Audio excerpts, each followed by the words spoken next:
Welcome everybody. Tonight we're talking about the SAT and the ACT. Take it or skip it. What is the role of college entrance exams in this environment of test optional? Well, you're in good hands tonight because we have an expert in the house. I'm going to introduce David Volain in just a moment. But before we start, I want to introduce myself. I'm Dolin, and I am going to be your host this evening.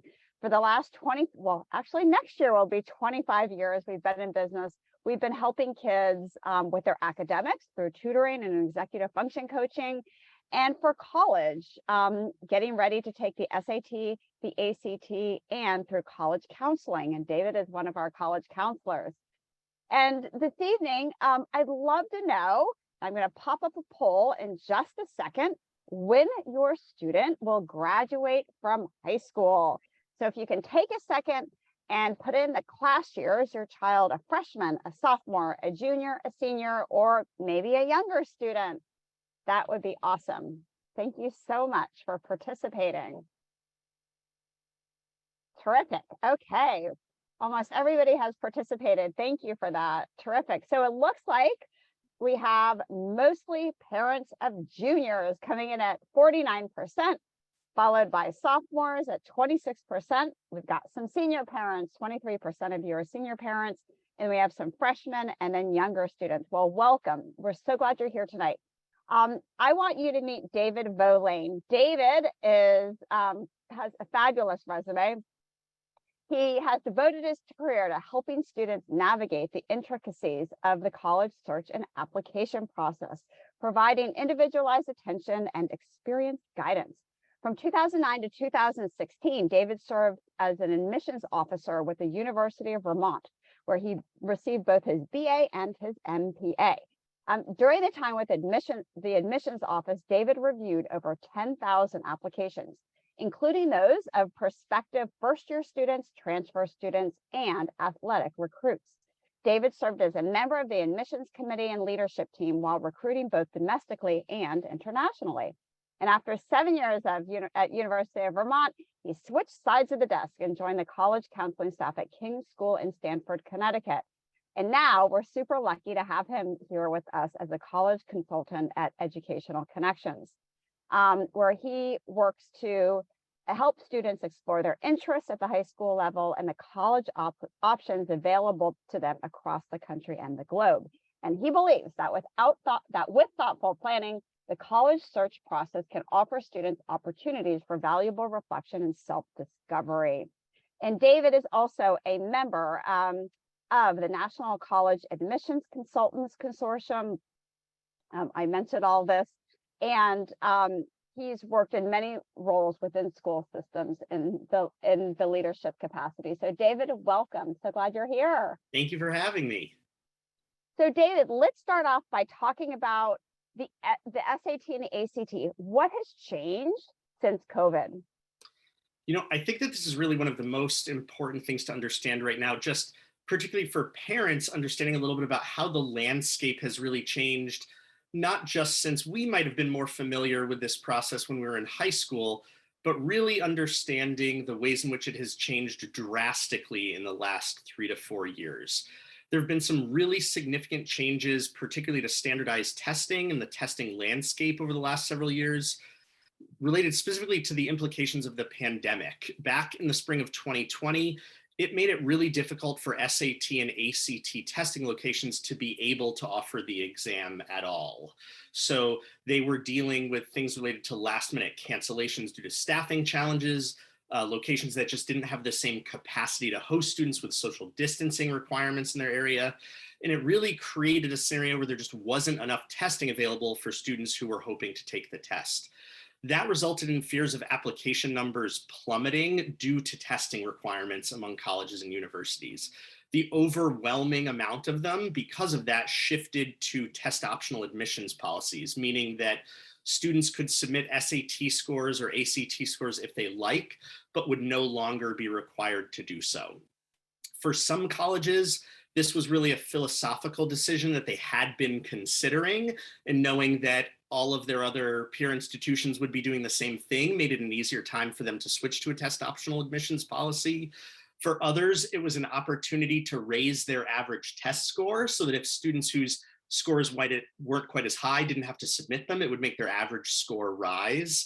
At the time, US News still used that as a factor in their national rankings. So it was really an attractive idea for many institutions. And for others, it was something they really just felt they had no choice to do. This was particularly the case for many large public universities focused mainly on data in their application review, and for highly selective schools that were really just looking for additional factors they could use to differentiate between highly qualified candidates.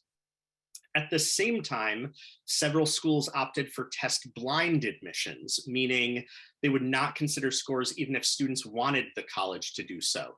This was most newsworthy for the University of California system, where it was the result of political and legal considerations at the state level. And then one school that may be very familiar to many of you in the DC area, Georgetown, decided they were sticking with the plan anyway. They still required scores. So we saw a lot of different policies, but the largest shift in testing policies we've seen at least since I can recall. So that was really one of the major factors. David, thank you for that background. It's interesting how things have evolved. And it kind of brings us to that question, which is, should my child even take a test in the first place? And we'll get to how test scores can help your application. But the reality of it is that test scores can also bring you money. How does that work when we're thinking about scholarships for our kids? Yeah, great question. So for when we think of merit aid, meaning scholarship money that is based specifically upon academic performance and standardized testing, as opposed to a family's financial need, particular demographic factors, academic areas of interest. When we think of merit scholarships, for most schools, those are determined based on academic performance and testing. So for some schools, if a student has performed more strongly on a standardized test, that may actually make them eligible for a greater amount of merit scholarship. So that price tag you might see on the website for $68,000 a year, depending on how they do it both academically and on their testing, it might actually be $40,000 a year or $25,000 a year. So it can really significantly impact what the actual cost of attendance is. Additionally, for some local scholarships, there may be testing requirements, or it just shows a stronger candidate. So having a stronger score is basically another tool in a student's toolkit to show their preparation and qualifications. Awesome. Thanks for that, David. One of the reasons test scores can be helpful is that they can help you stand out amongst a pool of very qualified applicants, which is a real thing now. Colleges are reporting more applications than ever before. And I'm wondering if you can talk a little bit about what schools are seeing in this new environment. Absolutely. Yeah, there are really a lot of factors that have led to the rise in applications that we're seeing at a lot of schools across the country. As a result, going back to the Great Recession, when many of your children may have been 3, 2, a year old, we really saw a major shift in how colleges determined cost of attendance. So basically, once that happened, many large public universities saw funding cuts, and families became even more conscious of cost as a factor when looking at college options. So this really led to application numbers rising and admit rates dropping. At schools that previously required test scores, the shift to test optional admissions caused a rise in application numbers as well. So as a reaction to then seeing those higher application numbers and lower admit rates, students try to prepare for applying to more schools, even further increasing application numbers and further reducing admit rates. Back in the early 2000s, the average student applied to about 6 schools. Now it's about 9. So it sort of becomes this vicious cycle. I don't mean that to be alarmist by any means. It's more something that we prepare for differently. So for many of us, we might say, oh, well, back when I was in high school, most students were looking at, a couple of colleges. Now, due to greater focus on ROI, it's a very different system than it was, 20, 25 years ago. And David, we see this locally too, with a school like Virginia Tech that is also experiencing a surge in applications. Yeah, Virginia Tech is a perfect example of this phenomenon. When testing isn't required, more students view themselves as a competitive candidate, particularly at large public universities where testing was previously a major factor of consideration. That's often the case. So when looking into a college's admissions data, though, it's really important to look beyond the admit rate and get an understanding of the academic profile. Knowing a school's expectations of course rigor, curricular requirements, and historical GPA expectations for students admitted from your high school can really be more helpful in determining whether or not you might be a competitive candidate than just focusing on admit rate and application numbers. Understanding more about the other considerations of the school can be helpful as well. For example, do they offer early decision, which for any who aren't familiar is a binding admissions option where students guarantee they will attend if they're admitted, and they usually have a greater chance of admission because of that, sometimes really significantly. Do they consider a student's demonstrated interest through things like campus visits, email outreach, or even meeting with the admissions officer if they're coming to your high school? Do they offer interviews? All of these things would be considered demonstrated interest, and some schools will take those things into account. It's another factor that really wasn't a part of this process, back when many of us who are not in high school might have been navigating it. So these major considerations really play a big part at some schools. Last year, I had 3 students from the same high school apply to Tulane. One in early decision with a 3.77 and a 1420 on the SATs, and 2 in early action. One with a 3.93 and a 1420, and the other with a 4.0 and a 1450. The student with the lowest profile in the pool, who had applied early decision and thus was fully committed to attend if they were admitted, that student was admitted. The student with the middle profile, with the 3.93 and the 1420, who had connected with the admissions officer, visited campus, participated in an interview, and attended an info session when the admissions officer came to his high school, they were also admitted. The student with the highest academic and testing profile, that student with the 4.0 and the 1450, who hadn't demonstrated any interest or engaged with the admissions office, that student was actually deferred and then eventually placed on the wait list. So when you think about differential decisions for students applying different ways with different academic profiles, that is a really different world than we used to be in. Colleges and universities are looking really heavily in many scenarios at the yield rate of their students, the likeliness that students will attend. They're working to bring in a robust class, making as few offers as possible to fill their class. And this emphasis on likeliness of attendance is really one of the reasons you see admit rates falling. Because of that, students then feel the need to apply to a greater number of schools. But I think that it's really important to know that you really don't need to apply to a million colleges to find a good fit. This is one of the areas I feel really strongly that myself and my colleagues as college consultants can be helpful as students progress through their college search and admissions process, both with list building and assuring that students are aware of the ways in which specific institutions expect applicants to engage with the college or university. By being thoughtful about college goals and understanding their academic profiles, you can really build a well-rounded list and a realistic list of reach, target, and likely schools that provide great options for the next steps in your academic journey. David, it's interesting you talk about the Tulane example. Thank you for sharing that. What I've seen more recently is that kids come to us and they may have worked with their school counselor a little bit, or they've done some research, but still their lists are out of balance. They have unrealistic lists. So they have a lot of reach schools on their list and some target, which are some sort of reach too, and then not, maybe one safety school. And even that safety school, they don't really want to go to. Is that something that you've seen more recently, where kids have unbalanced lists? And how do you help them rebalance or add some schools that might be more appropriate? Yeah, we see that really frequently. I like to think of it as the list should sort of be a pyramid in some ways.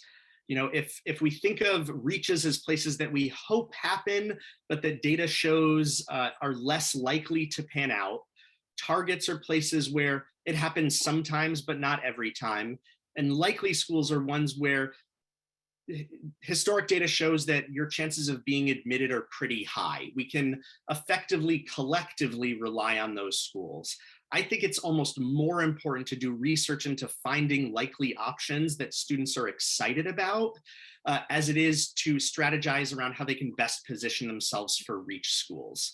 So I generally recommend that as students are building their list, they have about 2 to 3 likely schools, 4 to 5 target schools, and 3 to 4 reach options. Some of this also certainly relates to individual students and family choice, but I found that even when we have students who get into that reach dream school, if their list is composed of 15 reach schools and they get into one and denied to 14, even though the dream school panned out, they don't feel great about the way the process has gone. And there's really a great opportunity here for it, not just to set you up for your next steps in your education, but for a chance for it to be a really positive experience. And I think creating a balanced list makes it feel affirming and help really build student self-esteem rather than feeling like they're just hearing rejection over and over again. Yeah, you're right, David. That is so important. And thank you for helping our students to build balanced lists. So let's move on a little bit to a good score, because this is a question I get from parents all the time when they call our office looking for help, whether it's for SAT and ACT preparation or it's for college counseling. They often say, so what does my child have to score? What's a good score?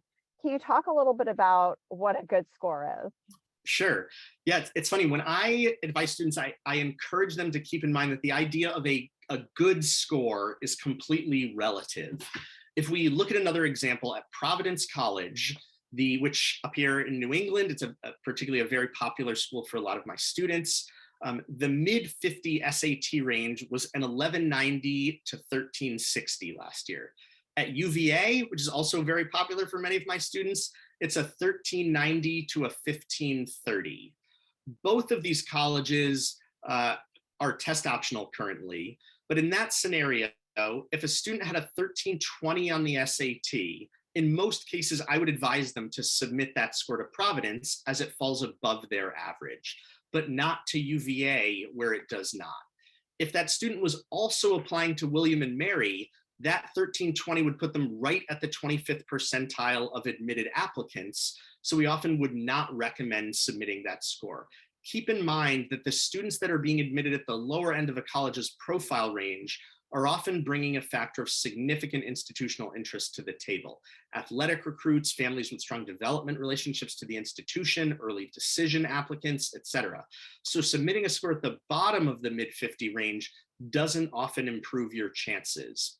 This is where test optional admissions can really be advantageous for students with strong academic performance whose testing may not be in line with their achievement. That's why in counseling students, I find it's really important to assess each application individually to determine if submitting scores will be to their advantage or if it would be more strategic to apply test optionally. I think students often think of it as a binary choice of, am I a test optional applicant or am I not? But it really can change from school to school, even for an individual student. David, many times kids will say, do I have to submit all my scores? And it's different these days than even it was 5 years ago. Can you talk a little bit about who owns the data now? Yes. So for the vast majority of things, students will have something called either score choice, or if you've heard of the super score. So that will mean that they can basically, if they're looking at SAT scores when they log into the College Board website to send their scores, it will tell them if the college accepts or allows for super scoring, they can choose the sections from any testing dates they have, which will then combine in the college's system to give them one collective score. For the ACT, the website for the ACT now actually allows students to opt to send their super scored score report, which then will just include those highest sections and include a new composite score that the college will receive. It's pretty rare at this point that a college will actually require a student to submit all scores. Again, Georgetown is one of those, but most schools, particularly test optional institutions, will have the opportunity for students to elect to apply with a super score. David, so let's talk a little bit about the pros and the cons of submitting scores. What are the biggest pros that students can understand? Yeah, so I think a lot of it really boils down to if you have a score that is strong in comparison to a particular college's testing profile, submitting it provides you with another opportunity to show your strength.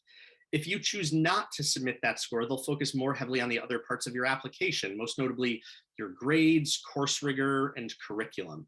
Beyond your grades and any testing, they'll also be considering your essays, extracurricular activities, and any recommendations from your teachers and school counselor. But the biggest factors that they're going to be looking at sort of in exchange for that testing is really going to be your academic performance, your grades, and the courses you choose to take. So in recap, submitting a score really depends on where the student falls in a score range. Yeah, exactly. I think a lot of it really depends on how that score stacks up compared to what the college tends to be looking for or their applicant profile. So I really want to emphasize how individualized that decision is. I think often there's this misunderstanding of you're at a disadvantage if you don't submit scores. But if your score is well below the college's profile, it wouldn't be advantageous to send it in the vast majority of scenarios. So it's really hard to say on the aggregate, like, oh, you should or should not. But I really think that giving yourself that opportunity to see how you would do on the test gives you another opportunity to have another example of your achievement. It depends on a college's profile, your personal testing, and your academic profile. But we're certainly happy to help students navigate that decision as they're looking at the schools they're considering. I know that you and Kristen and Lisa all work with kids on that. So it's not like they have to go out and research it, but it's really a thoughtful decision, not only crafting the list, but looking at each school and determining which schools you'll submit a score to.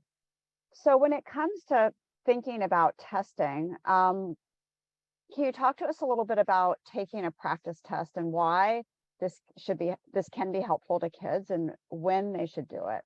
Absolutely. I think that taking a practice test really is one of the best ways to provide students with a risk-free opportunity to gain familiarity, first and foremost, with the two exams and to determine which test is a better fit for them.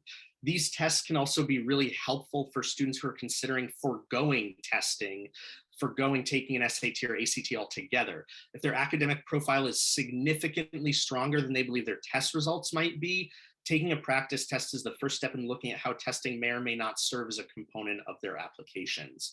Having a baseline score also really gives them an opportunity to understand how they're tracking before they even start test prep. It gives them a score to consider compared to colleges' testing profiles, even knowing that their scores may rise through test prep, because it can really be valuable to have that score when students begin building their college list. Another thing that's pretty different about practice tests than it was back in the day for myself. Now you can usually get a score report that will even include the areas for personal improvement. So once it was, okay, well, I got a 12-10 and now I just have to prep everything and hope that it goes better next time. Now, many of these practice tests can tell students, all right, well, you need to work on the quadratic formula. You need to work on sentence context, things like that, that really allow them to home in and make their prep more efficient. Great, David. Thank you. And in general, really late sophomore year for a student or early junior year is a good time to take a practice test. Why that timing? Great question. So when I think about sort of the timing, the major things for me are that it needs to be soon enough so that for your individual scenario, you have time to plan. There are a lot of things going on in life, not just test prep. As much as I like to talk about college admissions all the time, I know that students have sports, they have, the drama club, they have a lot of other things they have to incorporate into their day. So taking a practice test at that point in time is far enough along so that students have enough curricular content that will be on the exam that it can be a helpful endeavor, but it's also early enough that allows you to plan when you might want to do your test preparation and be able to plan that in line with when you would take the test for the first time. So, Great, David. Oh, sorry, go sorry, ahead. go ahead. No, I was going to allude right into this. So when we look at practice test dates, there here for Educational Connections in particular, we offer students full-length practice tests published by the testing agencies to give them a really authentic testing experience. So these are exams generally that were formally used by the ACT or by the College Board that they have published as an opportunity for students to gain familiarity with both this type of a standardized testing environment, the type of content that will be on the test, and the pacing of the exam. They can register for those for free, for $20 via our website by scanning this QR code. There's several different dates for different exams, but I think any of these will give them an opportunity to really plan their test prep with enough runway so that they have plenty of time in relation to the actual real test dates that they would end up registering for. That's great, David. Thank you. And I will share that sometimes kids come to us, their parents call and they'll say, my child really wants to take the SAT. They've taken the PSAT multiple times. This is the test they want to go with. Sometimes they're unsure. And when that's the case, we encourage kids to take one of each, an SAT and an ACT practice test. We put them into a concordance table, and that will show us which test the child naturally does best on. And what we found over the years is about 1/3 of kids score better on one test than the other, and they should prep and take that test. They don't need to split their focus on preparing and taking both tests because every school in the country accepts both tests. But for about 2/3 of the kids, it's a toss-up. You know, they're pretty much scoring the same, and then it comes down to personal preference. David, anything else you want to share when it comes to taking practice tests? No, I mean, I think this is you've hit on a lot of the most important points there. That this table is published by the ACT and the College Board. It is agreed upon by institutions, and I think one of the other major changes over the last several decades has been this idea of every school will take both tests. So this former idea of like, oh, if it's an East Coast school, it's more SAT driven. If it's in the Midwest, it's more ACT driven. It's really not a thing anymore. Both of them are completely attuned to both exams. Yes, that's for sure. So just to reiterate, that schools across the country will really take either exam. So it's okay. Usually we say, don't put your eggs in one basket, but with testing, it is actually okay to prepare and take one test. So when it comes to the SAT and ACT, which test is best for students? David, do you want to talk a little bit about this, or would you like me to take Sure. Yeah, so the SAT is really designed to be a power test with questions that are more in depth and more complex. The ACT is designed to be a speed test. The questions are shorter and more to the point. My students who find the ACT more challenging often say that they knew the answers, but just could not finish the test in time. They couldn't get to the end of the section. Because of that, though, students who are approved by the testing agencies for extended time often report that the additional time feels more impactful on the ACT than it is on the SAT. In like the simplest of forms, I would say it's like the SAT or the ACT might ask you what's 2 times 2, what's 4 times 4, what's 6 times 8, sort of like if any of you had those like multiplication table time tests when you were a kid where they gave you a minute to answer as many as you could. Whereas the SAT will ask you what's 2 times 4 times 6 times 8. You might need the same PEMDAS skills for both types of questions they're going to ask you, but it's easier to have human error come into play on the SAT, and it's easier to say, I just couldn't figure out the answer, whereas the ACT, it's just, I couldn't make it through it. Yeah, that's true. It's all about the pacing when it comes to the ACT. So let's talk. Go ahead, David. Sorry, I was just going to say, one other thing I would add there is, to your point earlier, and that's actually why we say it's really okay to choose one exam to move forward with. Because of those timing differences, understanding timing strategies becomes just as important as the content, whereas the content is actually relatively similar between the tests. Yes, that is true. Pacing is a big, big factor. So let's boil it down further and talk about what's on each test. On the ACT, there are 4 sections. There's math, and you can use a calculator for the whole math section on the ACT. There's a reading section, which is reading comprehension. The writing is basically grammar. There's no more free write on either test where you have to write an essay. That part is gone. And then there's a science section. And sometimes, I'm sure, David, you hear this from a lot of kids. I don't like science, therefore the ACT isn't for me. But actually the science section is not like biology, chemistry, or physics. It is actually a lot of reading comprehension where kids have to look at graphs and tables and extrapolate information from the data that they see. And when you, and for each section, students can get up to 36 points. And then the average, the final total test is an average of all 4 parts. So the perfect score on the ACT is 36 points.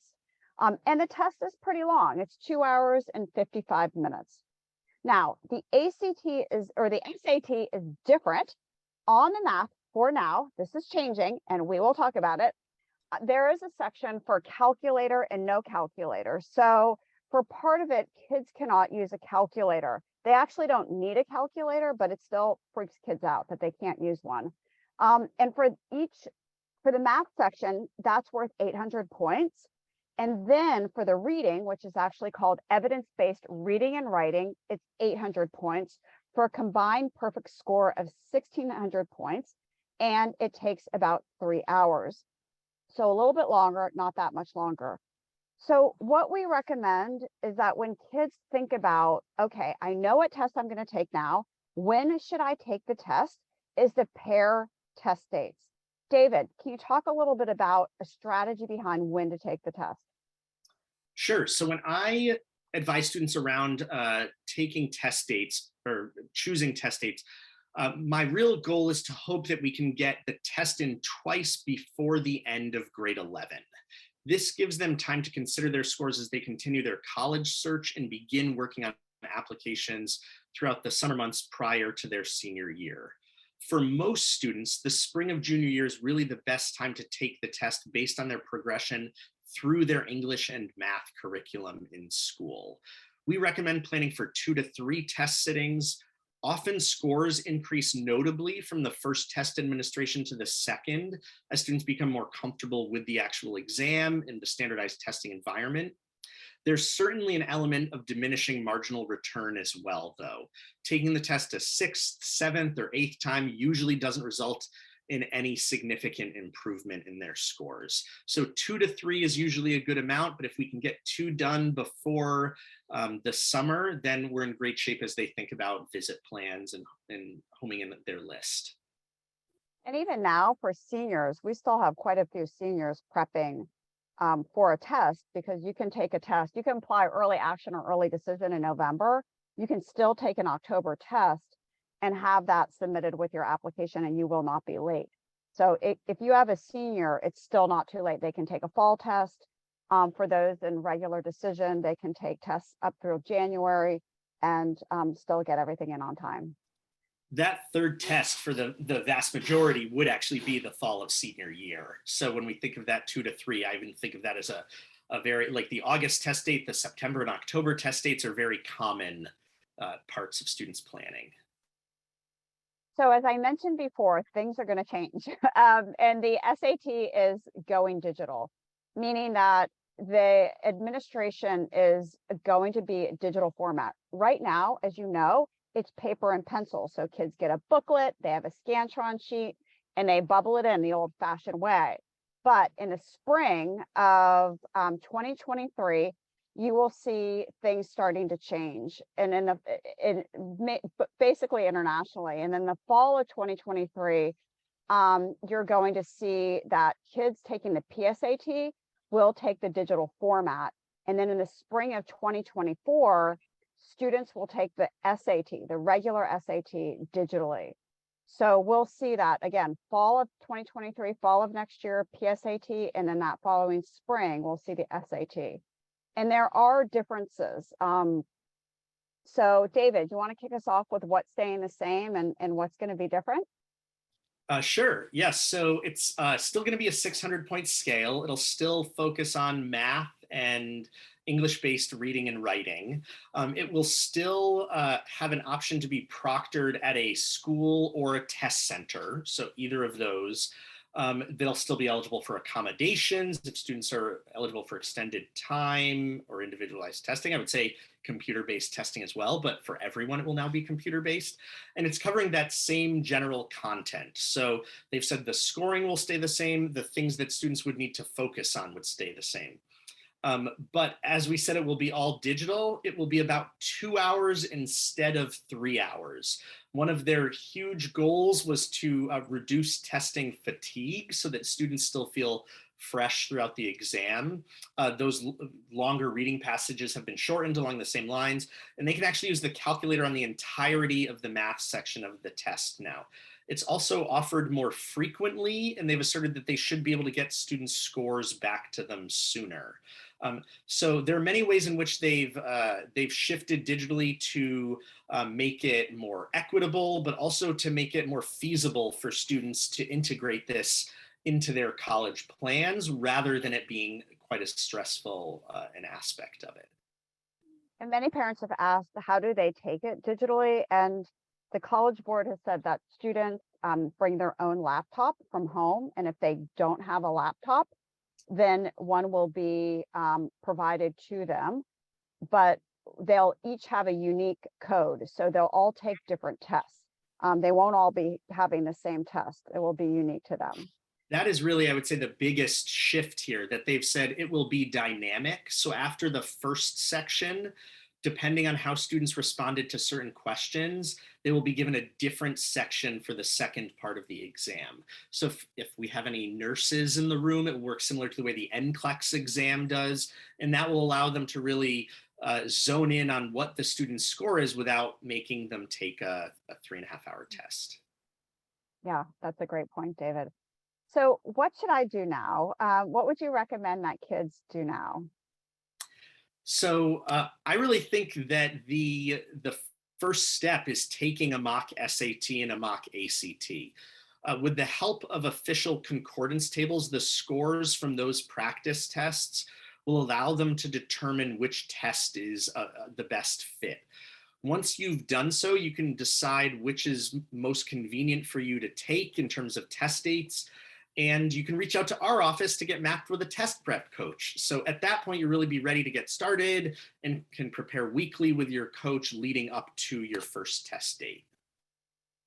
And if we can be of help, you can scan this QR code, and that will take you right to our calendar so that we can talk to you about your student's situation and see how we can be helpful.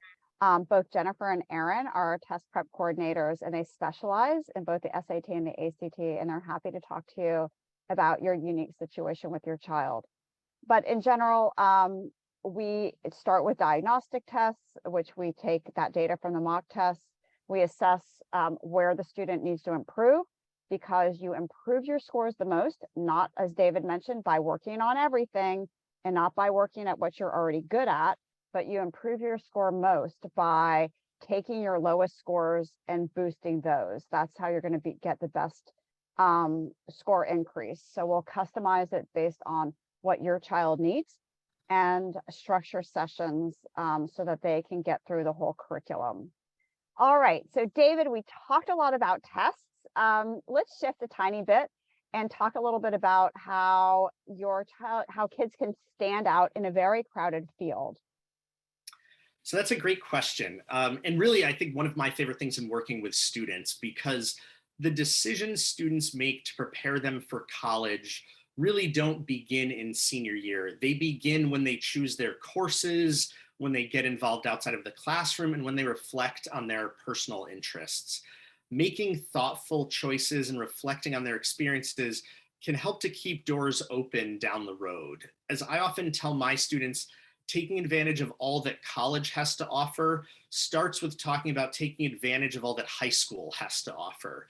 Eventually, when they have to fill out those essays and answer questions in interviews, knowing more about themselves can prove just as valuable as knowing about the college experience that they're working toward. David, what I love about you and Kristen and Lisa and helping kids is that a lot of kids come to us and they think they're just like average kids. They think that they're like kind of run of the mill and that like there's nothing that great about them. But it's so awesome to work one-to-one with a student and find out like what is unique. Because I promise you, there's something unique about every single child. How do you find that uniqueness? I think getting to talk to them early before we're talking about individual colleges or talking about entrance requirements and just talking about what makes them happy and what they enjoy doing allows us to help guide them towards other opportunities where they might be able to further go in depth in those experiences. I think that there are a lot of ways in which this process can feel stressful, but it doesn't have to be in every aspect. There are a lot of ways in which it can feel really validating. And I think getting to find opportunities to explore both their own interests and ways that different universities will allow them to further pursue their interests allows it to be a process that shows them opportunity rather than making them feel like they're checking boxes because of what they're supposed to do to be admitted. College doesn't need to be a means to an end. It can be a way for them to take the next step in their own personal goals. Thank you for that. So here, I want to share with you a little bit about our programs. We have one-to-one programs for current 8th graders, 9th graders, and 10th graders, which involves course selection, summer planning, and helping them to hone their study habits. We have our junior program for 11th graders, and right now we're working with our seniors with our Senior Express program. It's everything we're doing with juniors, just in a very condensed format. So helping them refine their list, make sure their essays are on topic and technically correct, and making sure their resume highlights exactly what their unique ability is, which David mentioned. And making sure their narrative is clearly defined, because that is really what can set them apart. And you can learn more about our college counseling at our website, ectutoring.com/college-counseling, or scanning this QR code. So David, I see we have a lot of questions. We have 39 questions. Thank you, first of all, so much for joining me. You're such an expert in your field, and thank you for helping so many of our kids. I so appreciate it. I'd love to go to the Q&A. Are you ready? I am ready. Okay, awesome. So let's see. Somebody asked, is this recorded? And yes, we will send this recording out to you tomorrow. Let's see. Can you apply to merit scholarships without test scores, or are they mandatory for those, even if not for the application to the school? So if it's a test optional school, do some test optional schools still require test scores for merit aid? That's a great question. Prior to the pandemic, there were schools where if they were test optional and you wanted to be considered for merit aid, you had to submit scores. During the pandemic, that went away as far as I know, just because the issue was that there was no score availability. I have not seen an institution go back to requiring them for merit eligibility, but I don't want to say that that is necessarily true at every single institution. But as a general rule, you do not need it for merit eligibility, but strategically, it could still make a candidate look stronger and make them eligible for greater merit scholarship. Can you speak to students needing or finding academic support, like kids with ADHD or other learning disabilities? A common question we get is, when you're applying to schools, should you disclose that you have a learning disability or ADHD? And then what kind of support? I think this parent is asking, Carolyn's asking, how do you ask for support once you get there? Great question. So in some ways, I think there are sort of two different parts to this. One, in terms of learning what supports are available for students with learning differences or who need some form of an accommodation. Every institution has an accommodations office that can give you a sense of what might be available to you on their campus. I have a friend who's the director of an accessibility services office at a university who says that His biggest wish would be that every student reached out to them before they started college so that they could have everything figured out for them on day one, rather than reaching out during final exams when things have already caused them challenges throughout the semester. I think there's a lot less stigma around it on college campuses than sometimes we might perceive. Their goal is to figure out ways to help you be successful in your college experience, not to sort of legislate whether or not it's permitted. On the admissions front, I think it's slightly more nuanced than that. In terms of whether or not it makes sense to sort of talk about or disclose any sort of a learning difference or accommodation need in your application, the admissions officers aren't the ones evaluating students' eligibility for that. But there are also a lot of great stories about overcoming challenges and obstacles that really tell a lot about who a student is. So I think the larger question for me is usually, what is the overall narrative that you would be conveying in talking about a student's specific situation and needs? David, Erica asked, can you please repeat the balanced list numbers? How many schools should they have in each part of their list? Great question. Yeah, so I generally recommend 2 to 3 likelies, 4 to 5 targets, and 3 to 4 reaches. That being said, there are some students who have a smaller list than that, and that can be completely fine. If their top choice is a likely school and they're going to apply early decision there, they generally aren't going to need a huge list to provide that same level of balance. Whereas if a student has 18 or 20 schools, my concern often becomes less about, in some ways, the balance in it and more just the ability to complete all of those essays within a reasonable enough time frame that they can both complete those and engage with the universities at the level that is necessary to make them a competitive candidate. I have some students who get a lot of those things done in August when the supplemental essays are first released, and they're in a great position to add additional schools if they want to. But if it's late October and they're mostly early options and we're not done with the essays yet, talking about adding a 5th, 6th school feels premature in comparison to where they are with completing the work they need to do for the others to make themselves a competitive candidate. Dana says there seems to be so much emphasis on grades, specifically grades compared to other students in the same school or school district. My son has ADHD, learning disabilities, and anxiety. He is very bright, but his grades are very average and he does not test well. What could he do to make himself more appealing to admissions? And how do you, I think this is what you're so good at, David, is helping kids find what they are good at to be more appealing to admissions.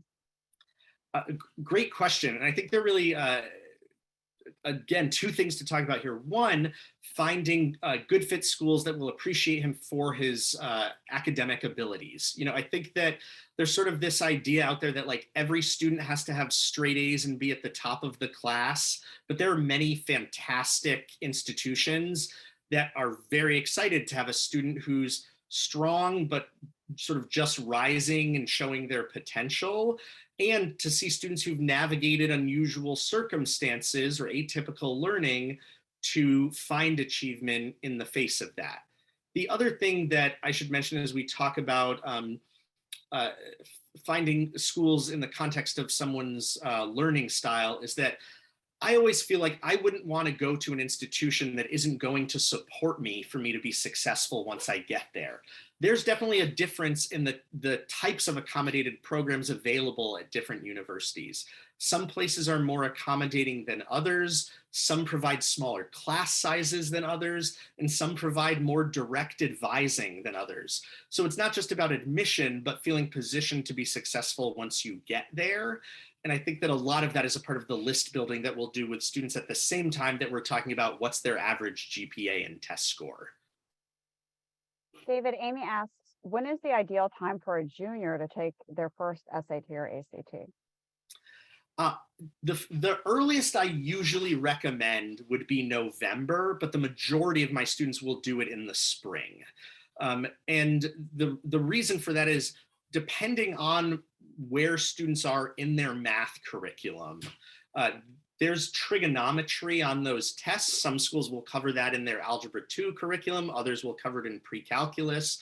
But by the spring of junior year, students will usually have enough of that exposure in mathematics to prepare for what's going to be on the exam.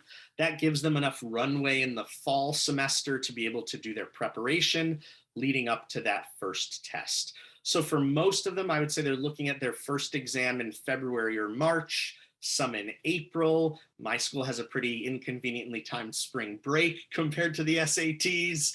So it really depends on your own plans, but I would say any time in that window, I would say November to March or April will give them time to be able to do it again before the tests are done for the year. The last one being a July ACT.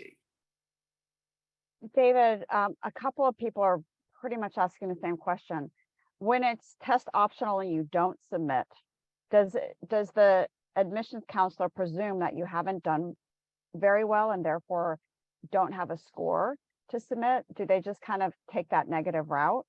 And would they choose the person with the high test scores, even if both kids are fairly equal?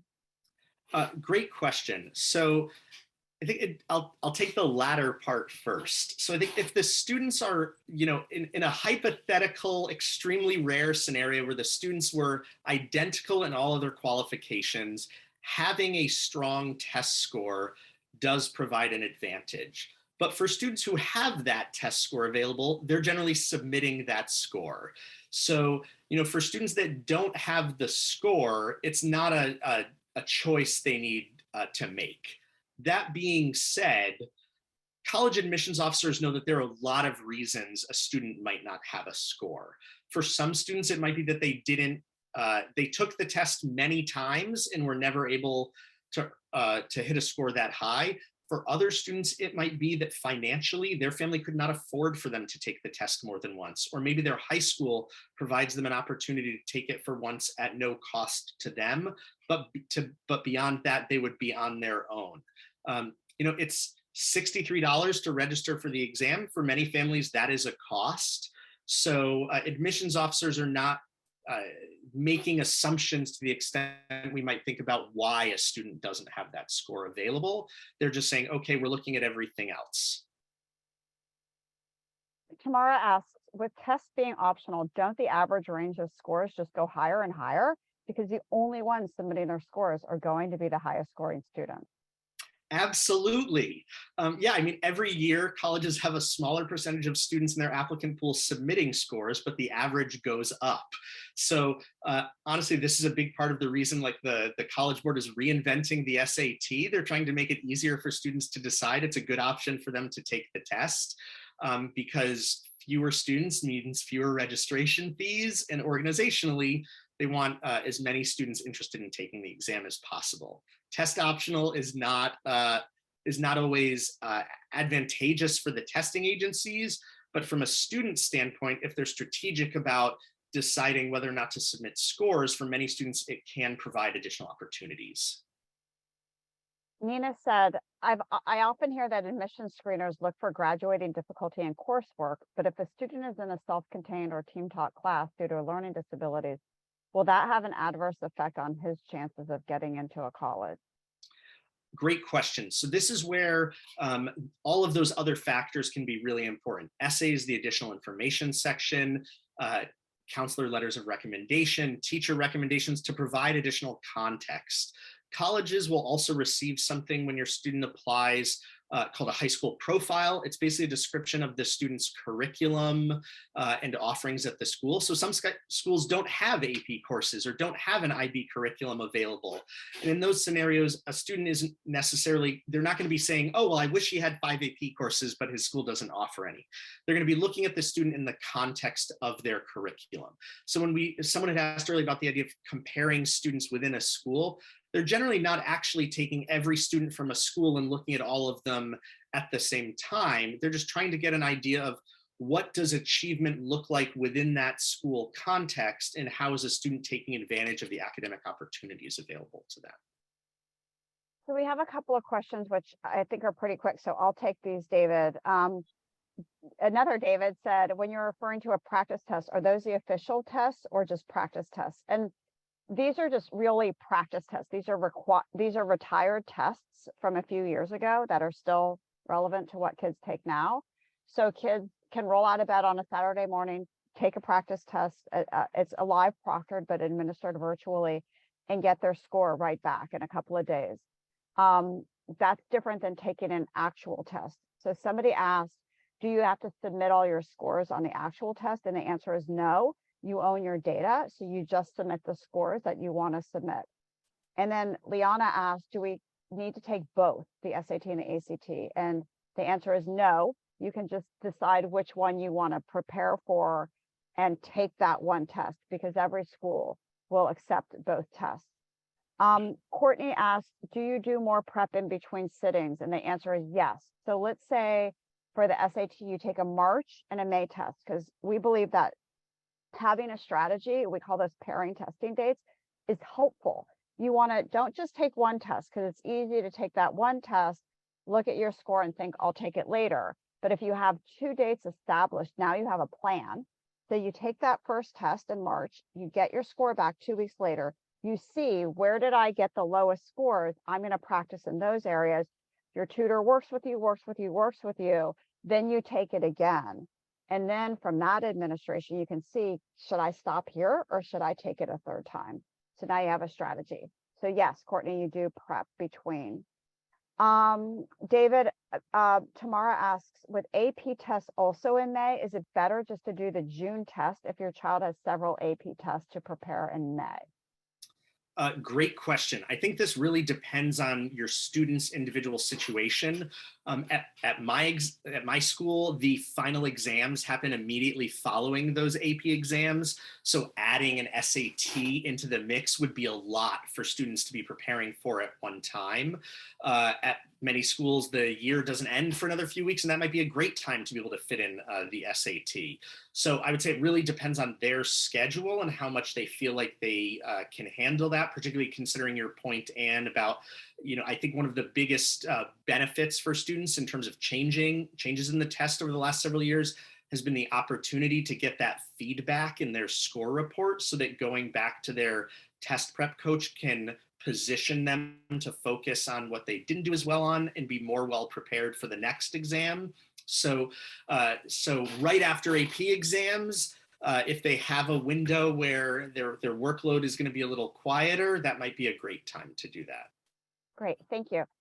Vivian said, although it's test optional, many schools are test optional, aren't Florida test schools requiring the SAT or ACT? And that is correct. State schools in Florida and Georgia do require test scores. So if you want to apply to, say, University of Georgia, you're required to submit a test score. So always, just because most schools say if you live in Virginia are test optional, that doesn't mean that's the case everywhere. David, we have a lot more questions actually, but I think we should wrap up. And I'm so sorry if I didn't get to your question, but feel free to email me and I will give you a personal response. My email is ann@ectutoring.com. So David, thank you so much for being a part of our webinar tonight and sharing your expertise. It was wonderful to be with all of you this evening. We'd love to help you if we can be of assistance. Drop us a line. I wish you all the very best for your high schooler for this school year. Thank you so much for attending this evening. Have a great evening. Bye-bye.